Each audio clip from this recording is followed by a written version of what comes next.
DJ and PK, it's 97.5, the KSL Sports Zone. We are joined now by Brian Geltzeiler. You see him on NBA TV, you hear him on Sirius XM NBA Radio. Brian, welcome back to the show. Hi, guys. My pleasure. How we doing? We are doing well. I suspect you are doing better. The Springsteen music there. You and PK both have the Jersey thing going. Northern Jersey guys, not Southern North Jersey, not there, Northern, just North. Philly, North Jersey. Taylor ham instead of pork roll, right? Yeah, there it is. The hell is pork roll? It's Taylor ham. Oh, South Jersey people. Hey, I finally figured out, is your brother Barry? He is. I finally figured, I got my relatives. My father had 9 siblings and my mother had 10, right? Big Italian family. Oh, wow. On my mother's side in West Orange. I finally figured out there's got to be some relationship. So I was bored one day and I started getting on Facebook, blah, blah, blah.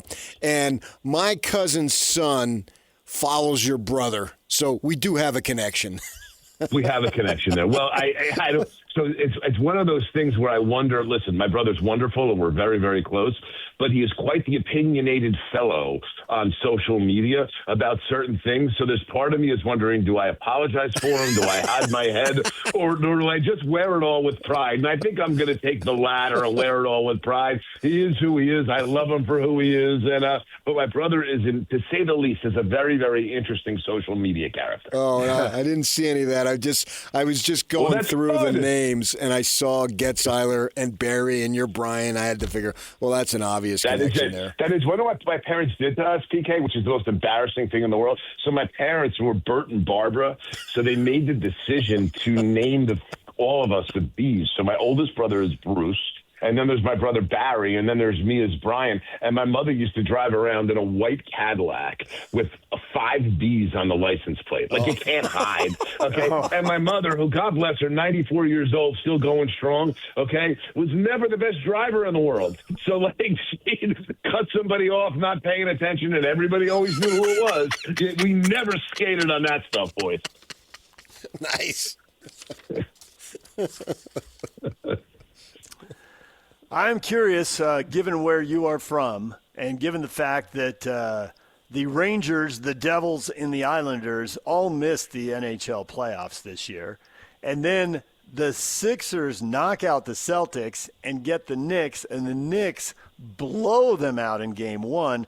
I'm thinking the NBA right now is front and center in that part of the world like few times the last, few decades. It's got to be the biggest thing, what everybody's talking about right now. Am I right? Listen, everybody could be great right now. The Rangers could be great. Okay, the Devils could be great. The Islanders could be great. They all could be great right now. Okay, But the thing is, all right, if the Knicks are doing this, none of it even matters. Okay, listen, Yankees are playing great. Granted, it's May. Okay, that's terrible. Everybody could be great, and when the Knicks are doing this, they are the biggest thing. So it's the fact that no one else is doing anything here, and it's just the Knicks, only enhances it more. The Knicks are the most popular team in the area. They have a national following. They have the most celebrity fans, whether it's Hollywood, entertainment, sports, media. This is the Knicks, and right now they're hot as a pistol. Listen, last night's game, it's a very important understanding of last night's blowout, which was different than the Game 6 blowout of Atlanta, in the respect that Philly was gassed last night. Yeah. You look at the minutes, okay, that Philly's guys played on Sunday or Saturday night in that Game 7.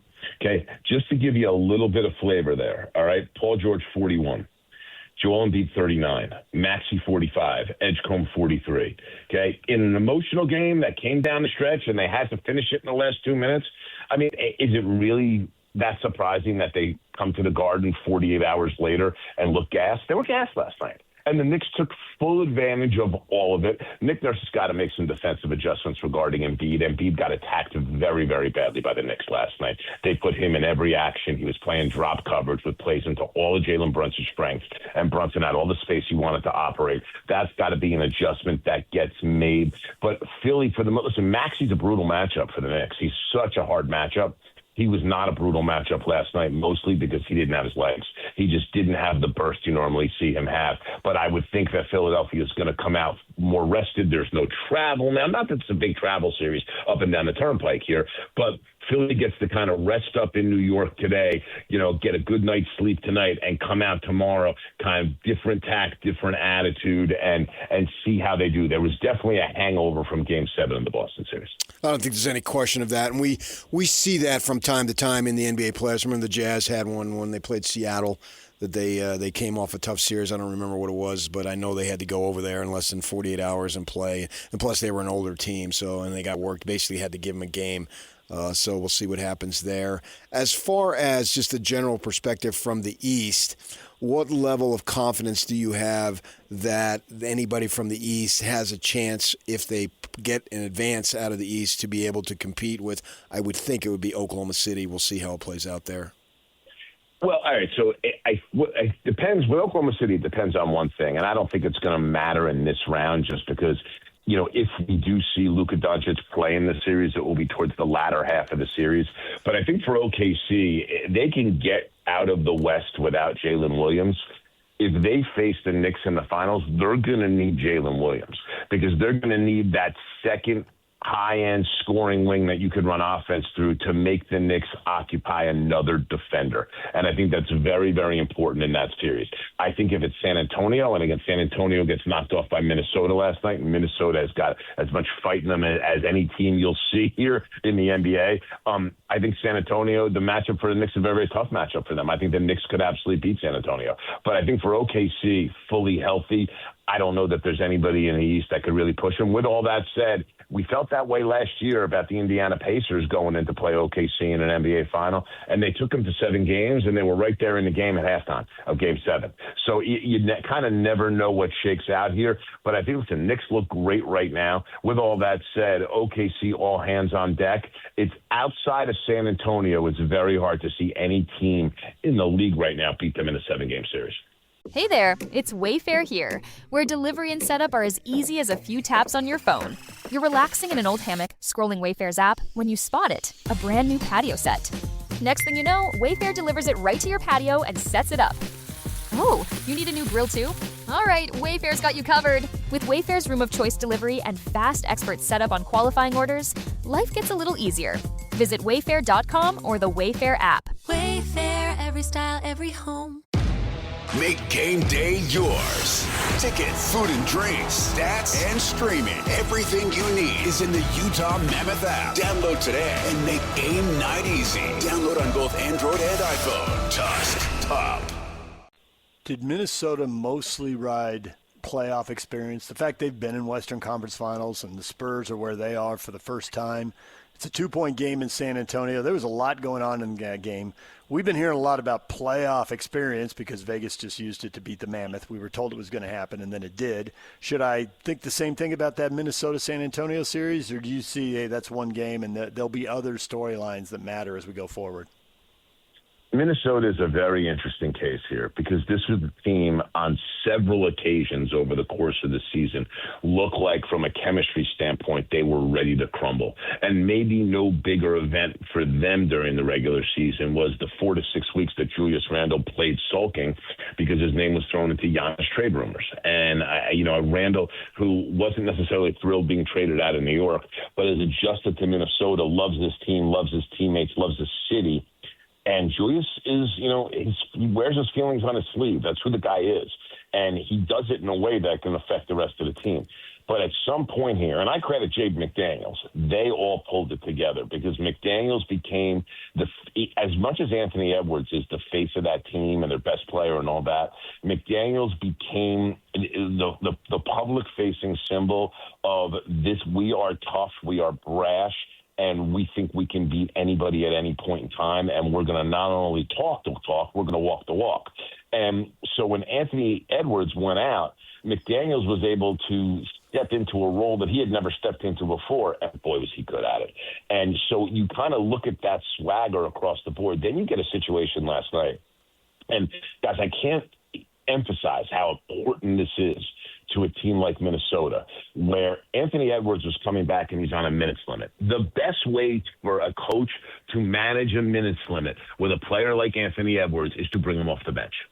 Because it gives you more options later in the game on how you want to massage those minutes and where you want to play them.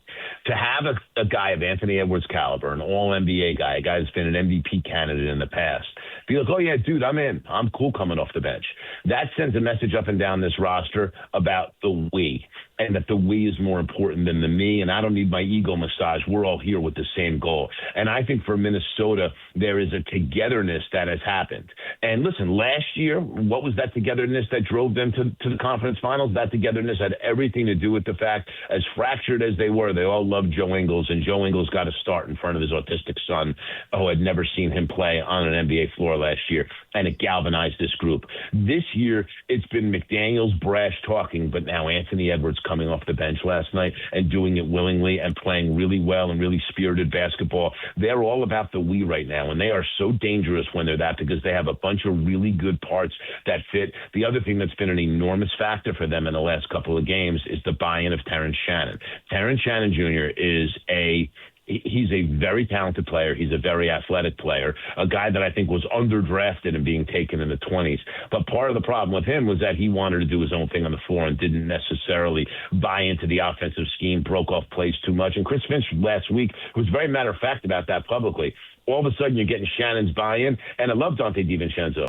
With Shannon playing like this, they don't even really miss him. And that's the crazy part. They did this last night with Ayo Dosunmu, who, remember, won them a game in the Denver series, scoring 43 points. Minnesota's got this next man up mentality that's very, very hard to replicate. And they got athletes, and they got guys that got a lot of dog in them. And they're going to be very, very tough out for anybody in these playoffs. How much stock do you put in guys who put up decent or very good numbers on teams that don't win and are basically losing teams? And where I'm going with this specifically is Markkanen and Keontae George.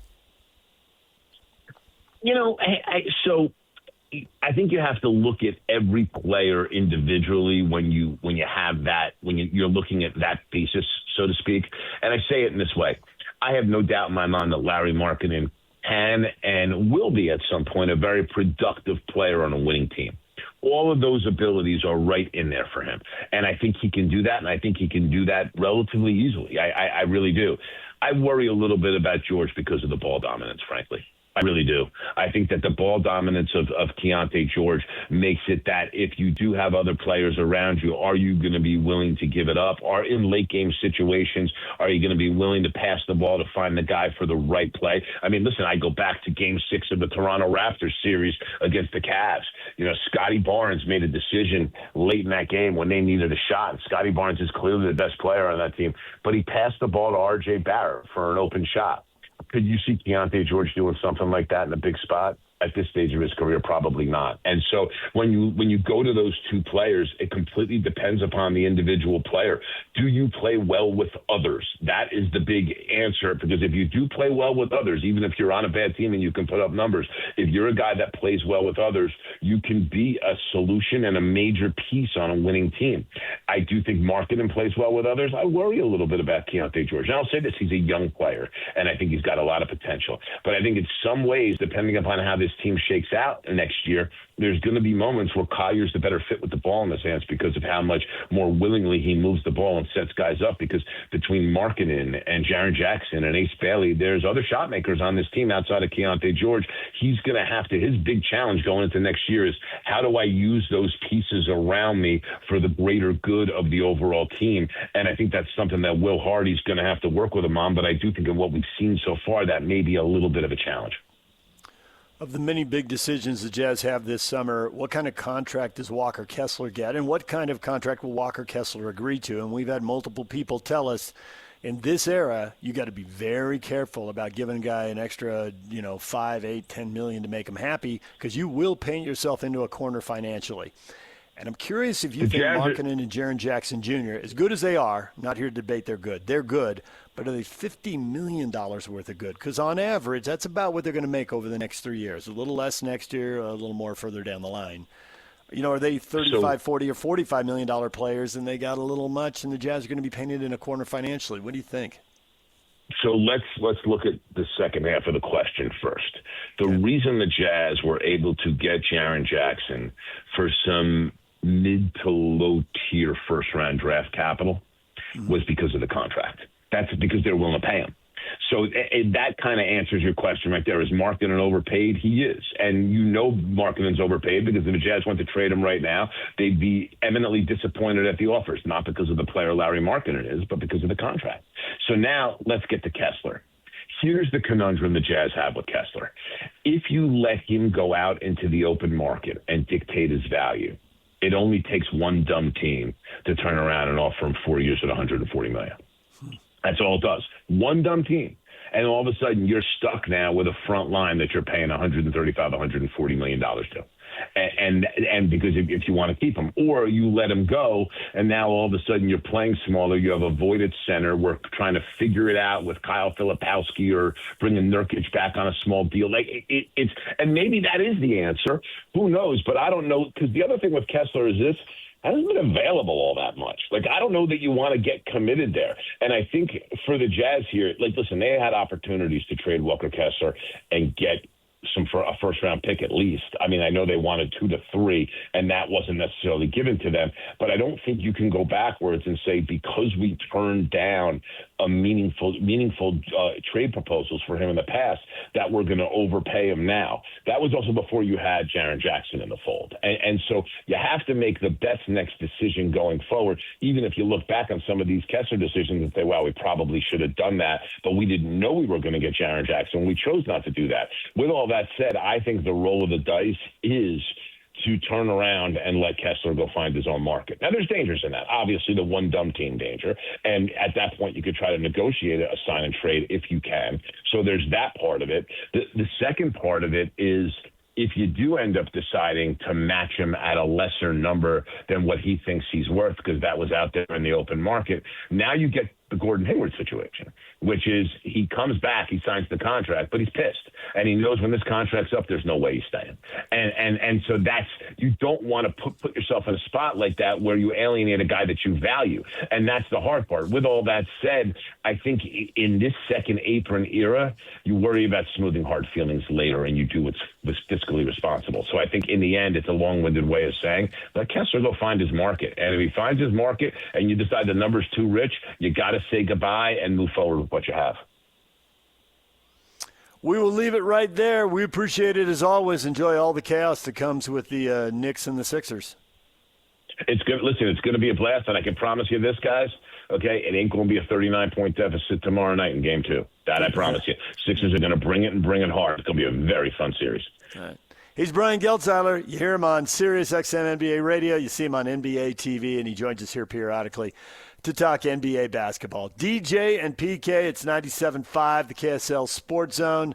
Stay with us right here on The Zone. Hey there, it's Wayfair here, where delivery and setup are as easy as a few taps on your phone. You're relaxing in an old hammock, scrolling Wayfair's app, when you spot it, a brand new patio set. Next thing you know, Wayfair delivers it right to your patio and sets it up. Oh, you need a new grill too? All right, Wayfair's got you covered. With Wayfair's Room of Choice delivery and fast expert setup on qualifying orders, life gets a little easier. Visit wayfair.com or the Wayfair app. Wayfair, every style, every home. Make game day yours. Tickets, food and drinks, stats, and streaming. Everything you need is in the Utah Mammoth app. Download today and make game night easy. Download on both Android and iPhone. Tusk Top.